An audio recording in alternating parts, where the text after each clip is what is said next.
What's happening? Welcome to episode 6. That's right. This is probably day, I don't know, 12 or 14 or something like that. But this is episode 6.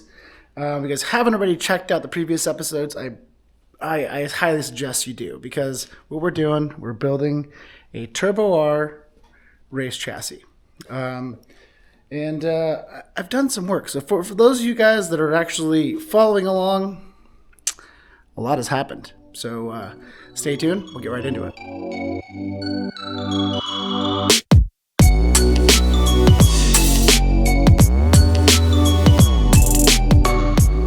Okay, so last episode, what we were doing is we were building this front shock tower mount and everything like that.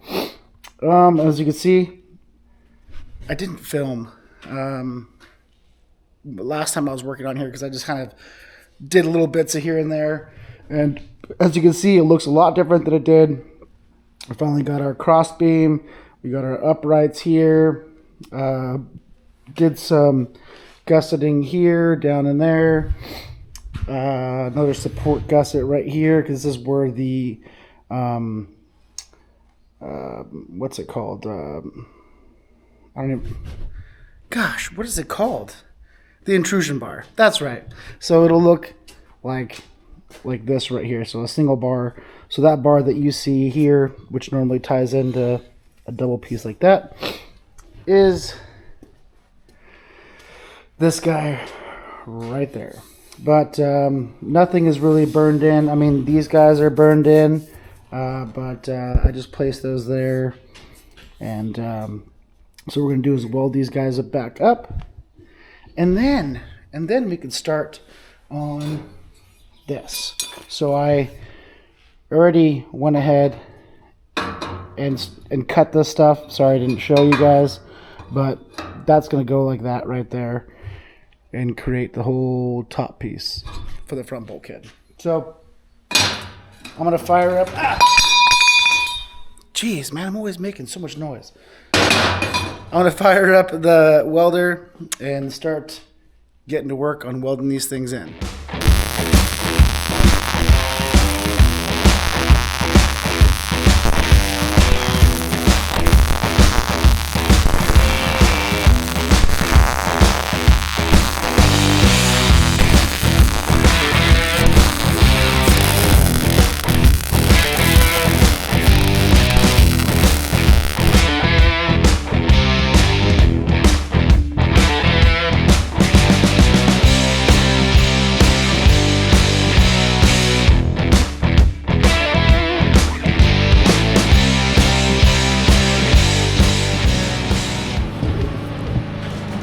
That's all nice and tacked in.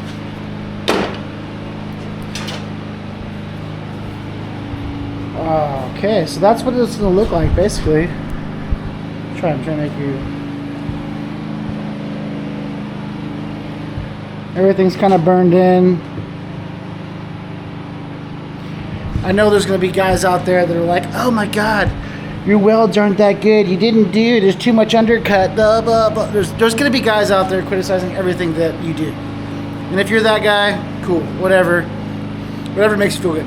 I am not a professional fabricator. I am not a professional chassis builder. And I've been saying this in the previous videos. I'm just a guy that likes to do cool things and put some metal together. But I think it's pretty cool. Yeah, I know not all of everything's absolutely perfect. Like, I mean, there's a little bit of a gap there, but that's okay. It gives me something to weld to. I went with a miter cut on this because I like the way they look, personally. And I'm also lazy. I didn't want to bring out my tube bender just yet for something like this, but I really like the way that the sharp edges look. So I really like how that turned out so far. But yeah, I'm excited. So what I'm going to actually be doing is I got to sleeve this like I've talked about before. There's going to be a tube going from here to right up here and this tube here. So bam, bam. Same thing on the other side. Tube going from here down to right there. to give it some added strength. And yeah, I like it. And before you guys were like, Dave, what the hell's on your face? Why do you have a mustache? Well, I just did it to be funny. The wife hates it. I just think it's hilarious. So it's Mustache Monday. So thanks for tuning in to Mustache Monday. I'm your host, Stoked to Shred. And we're building race cars. Yeah. I'm excited. So what I'm going to be doing also is, this is all tied in right here. There's added strength going down this way. There's also going to be a tube coming out, like basically right here, down here, which is going to house the sway bar mount. So it'll be bam. That'll be the sway bar. This will come down here like that, tie into this guy to give some added support to this guy. But so far, it's pretty cool. I like it. I'm gonna probably start welding these tubes that I just tacked in there, right here. Get these welded up for today. And I don't have much time in here, so this might be a part 2, but 1 video for now. But let's go ahead and weld this up.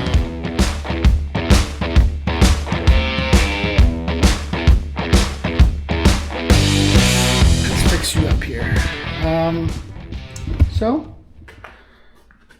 not gonna touch it because it's super hot, but welded that guy there, they're all welded up. And I only welded the tops of these for now, just because I wish I had a rotisserie, but I don't. But I will rotate the chassis upside down and weld all the stuff from the top down. So yeah, that's why it looks like I only welded the tops of them. I just want it so that way the weld it comes out a lot cleaner. I'm not the best at welding upside down. It's an art form.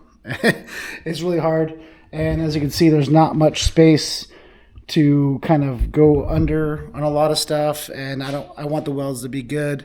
I don't want them just to kind of just be stuck there. So that's why if you saw on the time lapse, I was like, oh, you're like welding the tops of them. Yep, that's on purpose. So yeah, this is basically what it's going to look like, and I'm excited because after this gets put in place, right? All this is pretty much there. Then from there, I kind of decide, because this is where, right here, this is where the front tube for the cage will start, from right here. So right here, we'll go up to right there, go back, and then I think what I'm going to do, I don't know, but I think I'm going to do is go up here, and then have the cage tube go straight out, and then have a kind of a 45 going this way and land. I'll have to remove these guys here, but it'll land right there. Then I can figure out where my seats need to be mounted, get the fuel cell in there, which I still need to order. I don't even have a fuel cell right now. So once I get the seats kind of where I want them to be, I can see what space I'm working with, get a fuel cell ordered in, and then I can start doing the side tubes and gussets and all that. But that's probably going to be like the last thing I do, because I'm still going to have to access the inside of the car here. So I might, if anything, do this cage, or actually the seats first, then start the cage to see how high it needs to be with my head and stuff. And yeah. Sorry, I feel like I'm all over the place right now, and I totally am. But yeah, I have to cut this guy here. I'm basically getting sliced right along this tube right there, and then it's going to get capped and plated. Same thing here. This will get capped and plated. Let's see. God, there's so much more to building the race car.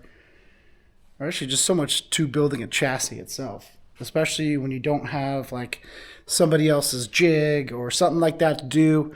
You just kind of, I'm just going off of what I have seen strength-wise in my car previously, building it better, stronger, and trying to create less weak points. And right now, the way this is set up is going to be pretty freaking solid. That's for sure. It's going to be really, it's a lot of support, which is awesome. And a lot of people are going to be like, dude, why didn't you just pay somebody if you don't consider yourself a fabricator or something like that? Why are you doing it yourself? Why don't you just pay somebody to build the chassis for you? Well, one is the extreme cost for a chassis. If I was to take this chassis to somebody and have them build it, it would probably cost me $25,000 just for them to do all the tube work and all that stuff. And if you've been following along on my Instagram, you know I'm a broke ass hoe. So a lot of people are going to be like, well, you're not that broke because you're building a race car. Well, I'm just using all the money from my old race car to do this one, because trust me, I would really love to have a brand new race car. If I could afford a beautiful Lone Star build, man, all day I would buy it. But I can't. I'm just using spare parts, crap chassis that I'm making awesome, and this thing is going to be 10 times better than that thing right there. That thing, although it's a great car, it's kind of been cobbled together. It was my first race car, so not cobbled together, but it's been through like multiple variations of different changes and new bumpers and rear bumpers and spare tire carriers and this and that, and there's like all kinds of things that's been fabricated and refabricated and done over and over again. So that's why it's time to get rid of it. This one, I'm building a purpose-built race car for the intention of what I'm going to do with it, and that's race it. So it is going to be strong, it's going to be beefy, and I can't wait to rip it. So, yeah, I got to head out of here. I got to get to work, real work, not this work. So I'll see you guys tomorrow. 2,000 years later. What's going on? Welcome. This is part 2 of the same video, but the next day, because I said I wasn't going to be working too much longer after yesterday, because I only had a couple hours to work. But I found some time late last night to come down here and finish up some stuff. I don't know where I left off with you guys, but ended up welding these guys in, and also made these bars right there that go that way, which are pretty cool. I like it, added strength. So what we're gonna do is weld those pieces in place, and then I am trying to find what I can do. Not what I can do, because I have plenty of things to do, but what to work on next. I know it's tough because I really need to buy a fuel cell, and I can't even like start doing a lot of stuff until I have a fuel cell, and I know that. But I have a okay. A couple videos ago, I told you about a car that was going up for auction, and I was really hoping that I could buy it. So the car goes up for auction tomorrow morning, and I am really crossing my fingers that I'm going to get this thing. If that's the case, we're going to take a trip on the next video and go pick up this car. But I have a feeling that my budget isn't as high as the car is going to go for. So I might be kind of SOL. I have to find different car just because it's in such good shape. I highly doubt it's going to go for anything that I can afford. But I'm really crossing my fingers. I have one of my buddies putting a bid on for me, and I'll find out tomorrow if I win this. But so until I get that, I can't spend all my money on a fuel cell and then be shit out of luck for getting parts for a car and all that stuff. This is more important to me right now. Just try to get this car, and then whatever's left, I can see if I can afford a fuel cell. But so this is all in place. I'm gonna weld these guys up, and then maybe we'll mess around with the seats and seat placement. I think that's gonna be kind of the next deal before I start making the cage how I want it. Because that's gonna be a struggle in itself, I think. Making sure that all my bends are correct on the cage, the profile that I want. So on this car right here, I did the cage on this and everything like that, but I had to make the cage kind of tall. One, because I'm tall, I'm 6'2", and I'm running the stock factory gas tank.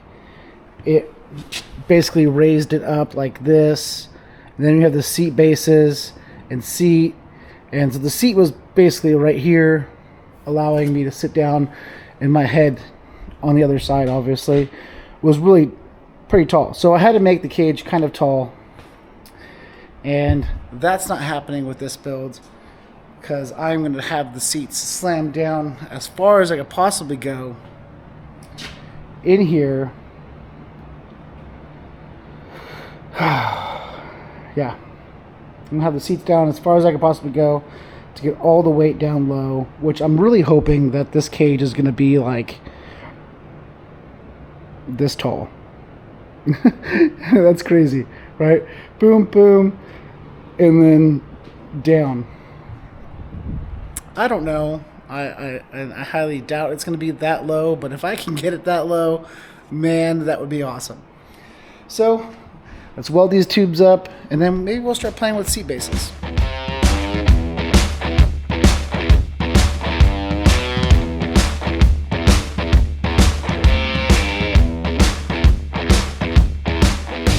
Those tubes are welded in place, and I was playing around off camera, obviously, how the seats are going to look in the car. That's about as low as it's going to be right there. This is just my stock seat base that's there. I just did it because it was mocked up to basically proper width of the seats and all that stuff. I'm trying to figure out how I can utilize the stock seat base, only because it would be really awesome to use the sliders, because I really don't want to make a slider for it. Granted, I'm usually the only one who drives the car. Actually, I am the only one who drives the car. Sometimes Taryn will get in the car to put it on the trailer for me or something, but it doesn't usually happen all too often. So, and then she can't reach the pedals. It's quite comical actually to see her try to reach the pedals and put it on the trailer, and she kind of goes back. It's hilarious. I wish I had that on camera because it was too funny. She almost drove off the front because she couldn't push the brake fast enough. It was bad. But anyway, so this is kind of essentially where it's all going to be. It's a tough decision. Do I make it so it has sliders Or do I just say, whatever, fix the seats, and it is what it is? It's a tough decision.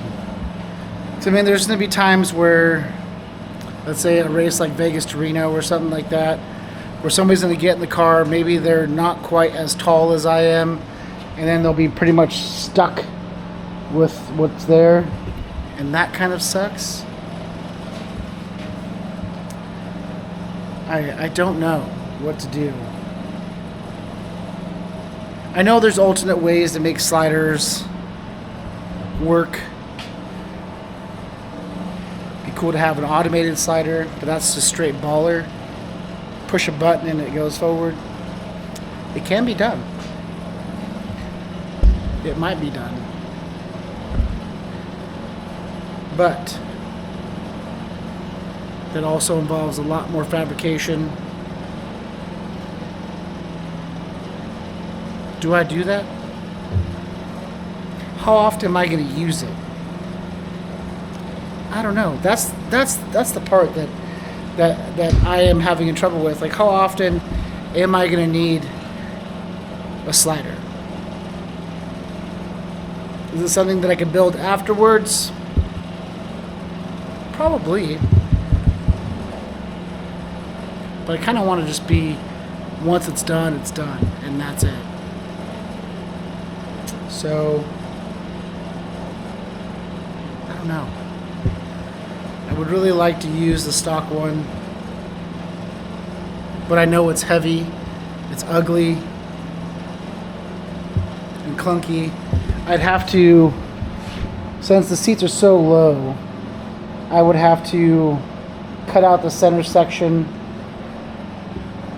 of this guy right here, because the drive line has to go right down there. And at that point, if I'm cutting it all up and making it work,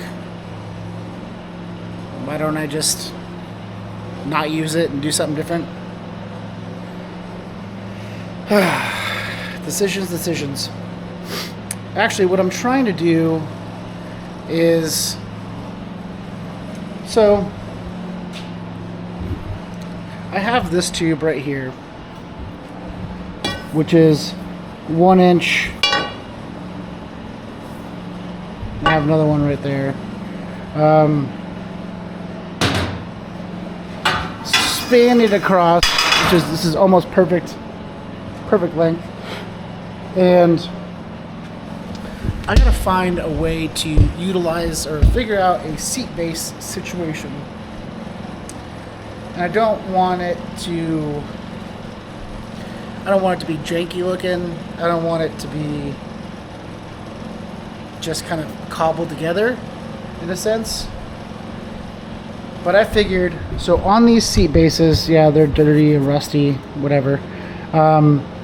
There's a hole here, which this tube grabs onto the stock one. And there's a hole there. If I cut off the tubes, drill these out, essentially make this tube slide in here and slide in there,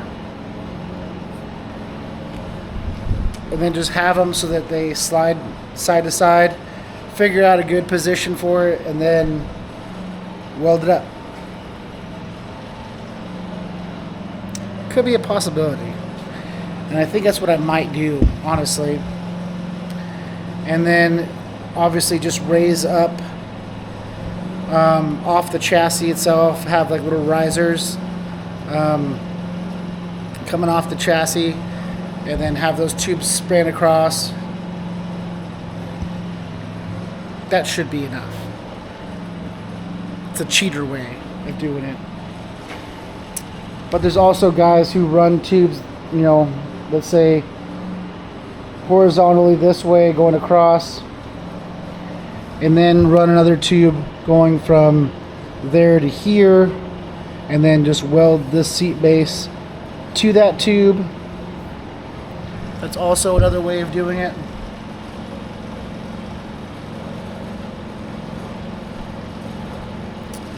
I don't know, but I have to have the seats in here. But I don't know if you can see it, but that's how low it's going to be. And I really want this cage to go boom and like right above it and then just drop down. It's going to be so low. It's going to be so low. So let's see. I'm going to detach you from this. This would be my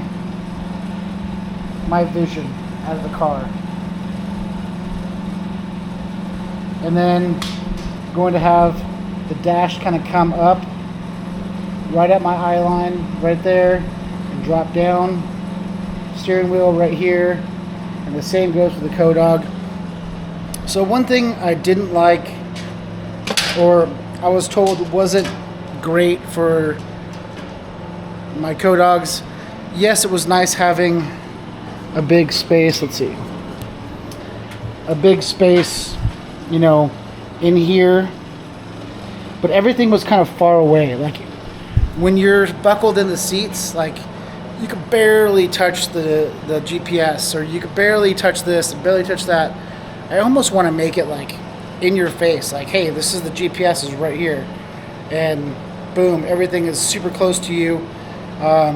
Light switches, boom, here, horn, everything's going to be within arm's reach, regardless of who's in there. If I have Max or John or even Heather or Taryn back in the car, who are like, so Taryn doesn't have the longest arms. She's only 5'3". Jeremy's wife Heather, she is possibly going to co-dog for me a couple races, and she's about the same height, 5'4", 5'3", somewhere around there. So them both being short, I think it would be nice to have everything kind of boom within arm's reach. I think they would appreciate it. And I kind of want to separate like all the electronics over on that side. Before, I was kind of controlling a lot of stuff, and it shouldn't be that way. It should be like only on the co-dog side. So I might like make a custom dash and even have like the radios only on one side, and have like a cockpit for myself and a cockpit for the co-driver. Bring the center console down here, separating the two. I don't know, there's a lot of custom stuff to do, and that's just all paneling work, which I'll do. We're talking about a month or two from now. Probably a month. I'm probably a month away from paneling. And that's a ton of work. That's a ton of work. All the aluminum sheeting, all the Zeus fasteners and bends and cuts and all that stuff. It's a ton of work. Because I also do the floorboard as well. Whose idea was it to build a race car? Yep, it was mine. But yeah, I think what I'm going to do, I'm going to make some marks on this and cut up this seat tube. You can see all this bar right here. I know it's probably sacrilege to cut up such a nice seat base, but if I could utilize this, it has the proper spacing for the seats, I think it would be absolutely killer. So I'm going to cut these off right here, zip them out from the back side, grind out these holes, remove that tube, slide this guy through there, both of them. Start coming up with a way to mount it, which shouldn't be terribly hard.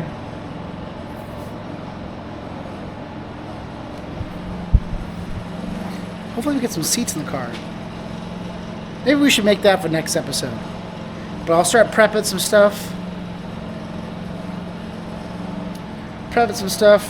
Take some measurements, all the stuff that you don't really care about seeing.